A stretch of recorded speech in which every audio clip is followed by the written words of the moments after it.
سلام بچه‌ها، چطورین؟ حالتون خوبه؟ چه خبر؟ چه کارا میکنین؟ انشالله که روزگار بر وفق مرادتون باشه و همه چیز اوکی باشه. امروز که ما صبح بیدار شدیم برقمون رفت. حالا صبحونه اینا که خوردیم برقمون رفت. بعد دیگه ما گفتیم حالا برق رفته بریم یه سر کارامون رو انجام بدیم، بریم فروشگاه خرید رو انجام بدیم و تا بیایم دیگه برق اومده باشه. بعد دیگه اومدم که یه سری وسایلا رو بهتون نشون بدم، بعد که ببینیم چیا گرفتیم. من نمیدونم این ور نگاه کنم یا این ور نگاه کنم، شما راحت ترین. دستمال کاغذی خریدیم، دستمال کاغذی کیولین، مارک خیلی خوبیه، مارک جدیده ولی مارک خیلی خوبیه. قبلا من تستش کردم و راضی بودم. 100% سلولز خارجیه و خیلی اوکیه. مثلا از دستمال کاغذی به نظر من کلا چند تا مارک خوبه. یه دونه مارک تنو خیلی خوبه، پاپیا خوبه، مارک کیولین هم که الان اضافه شده مارک خوبیه. یه مارک دیگه هم بود قبلا یادم نمیاد، ولی اینم دقیقاً دستمال کاغذیش از ایناست که خیس میشه، پودر نمیشه. پس دستمال کاغذی تو خونه ما دستمال کاغذی مصرفمون زیاده، به خاطر اینکه خب بالاخره من خیلی دستمال کاغذی استفاده میکنم. به خاطر این ترجیح دادم به جای حالا دوتایی از این چند تایی بگم که هم از نظر قیمتی به صرفه تره، هم که خب مدت بیشتری دارم که بعد تمام شد برم دور بگیرم. قارچ خریدم که قارچه خیلی خوبیه، باید بزنم یخچال. ماست خریدم، ماست پروبیوتیک کمچرب خریدم، مارک هراز که خدایش همه چیزش خوشمزه است، خامش دیگه، پنیرش، مارک دوشه خیلی خوشمزه است. الان گرفتم پنیر دوشه مارک هرازه، یه طعم خامه‌ای داره، خوشمزه است.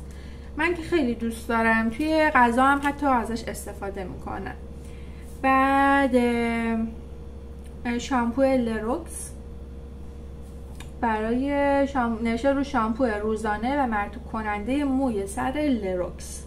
شامپوی خوبیه، همسرم گرفته از این استفاده میکنه. دفعه پیش از یه نوع دیگه استفاده میکرد که الان حالا اینو گرفته، زیتونه ای. یه دونه دیگه مارک گرفتم، پنیر گرفتم، پنیر لبن آنا، اینم خامه‌ایه. دفعه پیش 2 تا از این پنیر گرفته بودم، خیلی راضی بودم. بعد دیگه گفتم حالا این دفعه تنوعی بدم که دیگه آنا رو گرفتم. آنا فکر میکنم پنیر خامه‌ای و حالا خیلی راضی بودن که گرفتیم.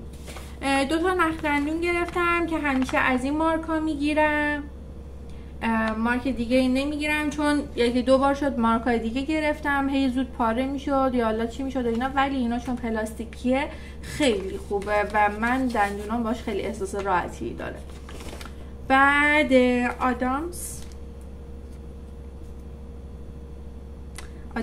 خوبیه، قند نداره، فریه، اوکیه.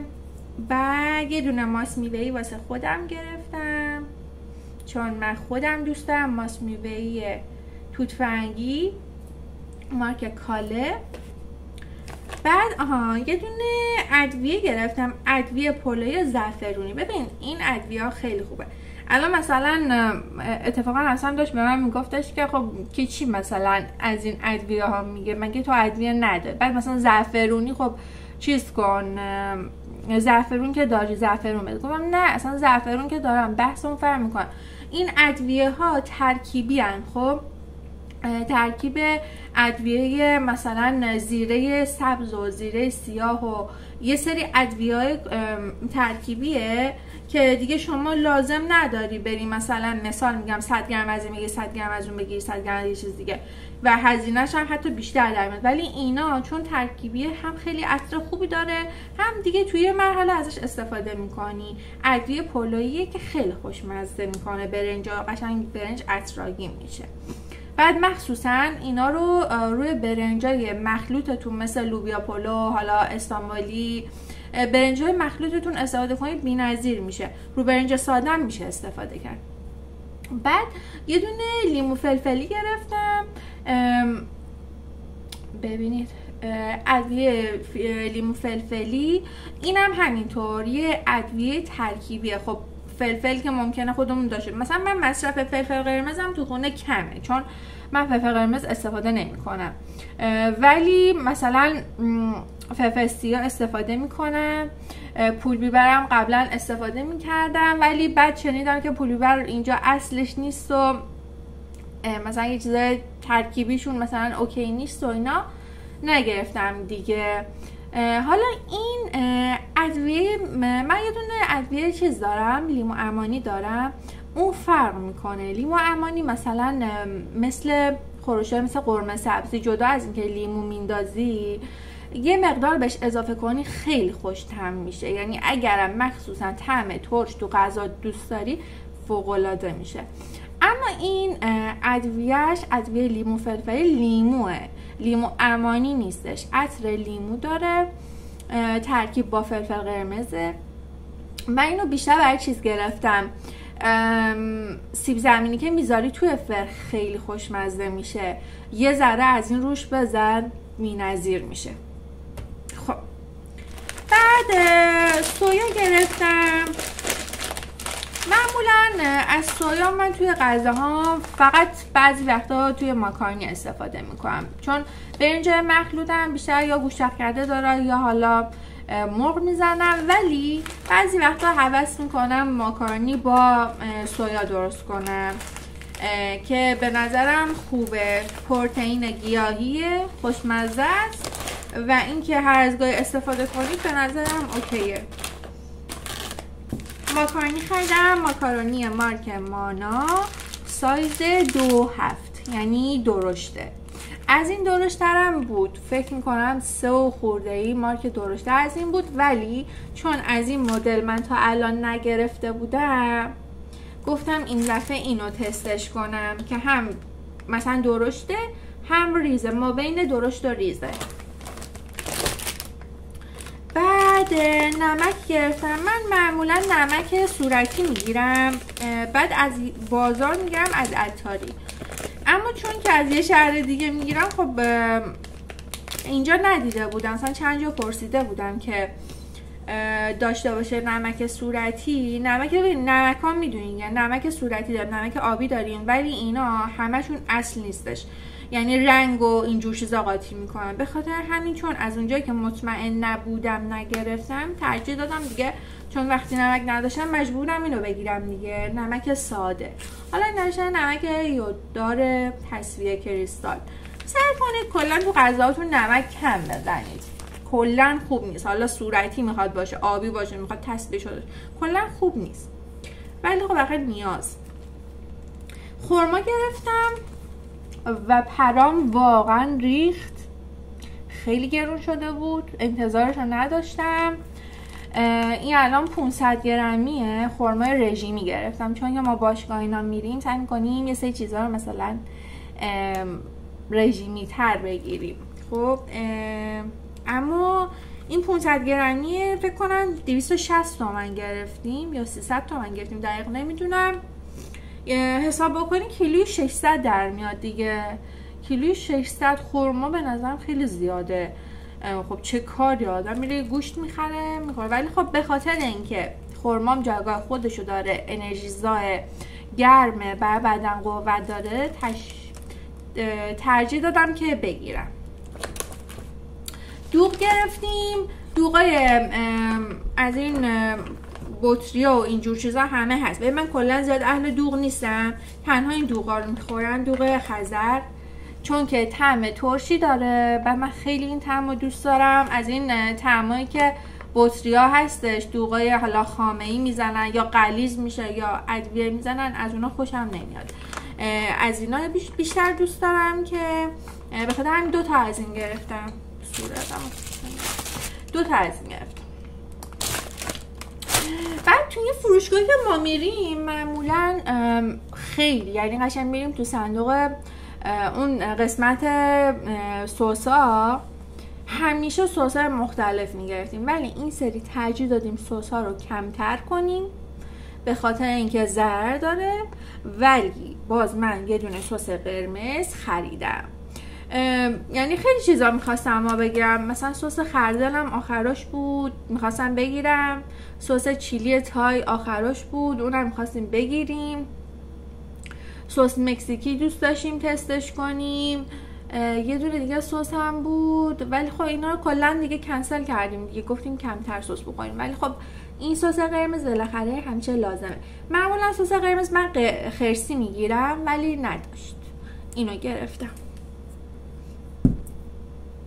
یه دونه دیگه ماکارونی گرفتم، ماکارونی مارک زرم ماکارون.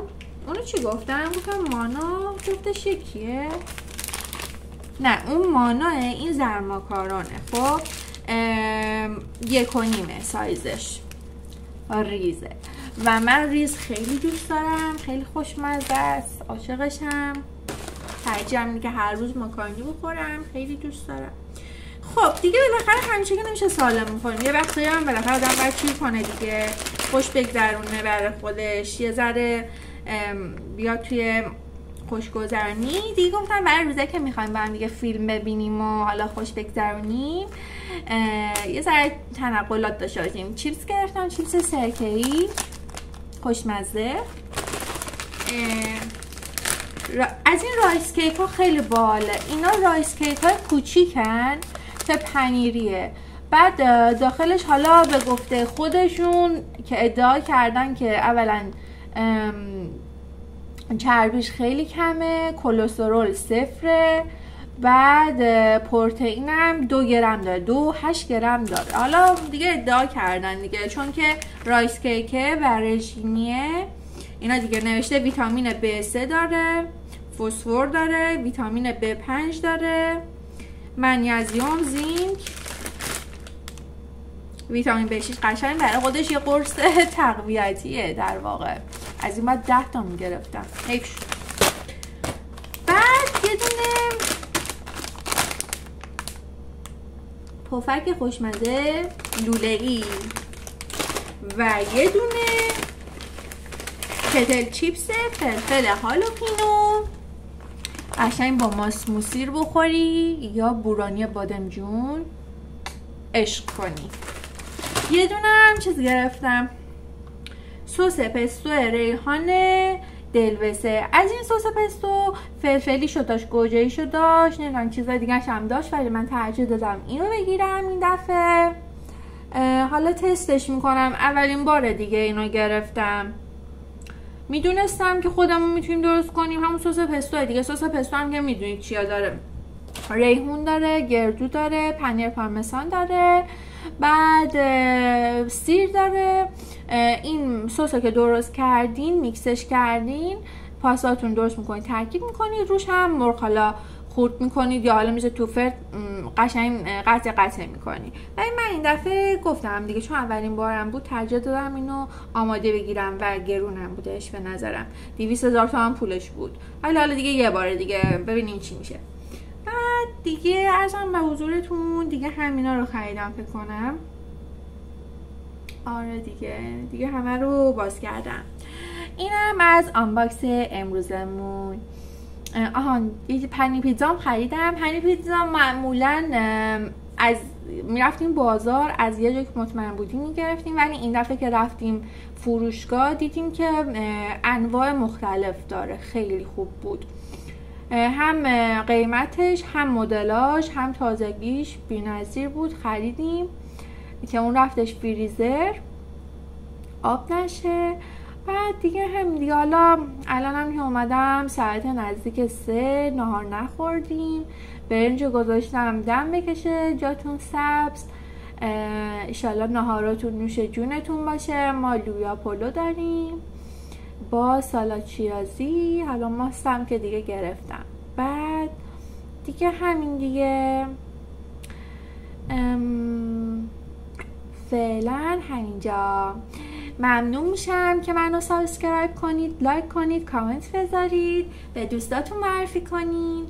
تو پیجمون خیلی چیز متنوع داریم، تجربه های شخصی داریم، آنباکس داریم، خرید داریم، آشپزی داریم، داستان تعریف میکنیم، داستان‌های واقعی و اینکه کلی با هم دیگه حرف میزنیم. مرسی که تا الان با من بودین. ممنون، دوستتون دارم. خداحافظ.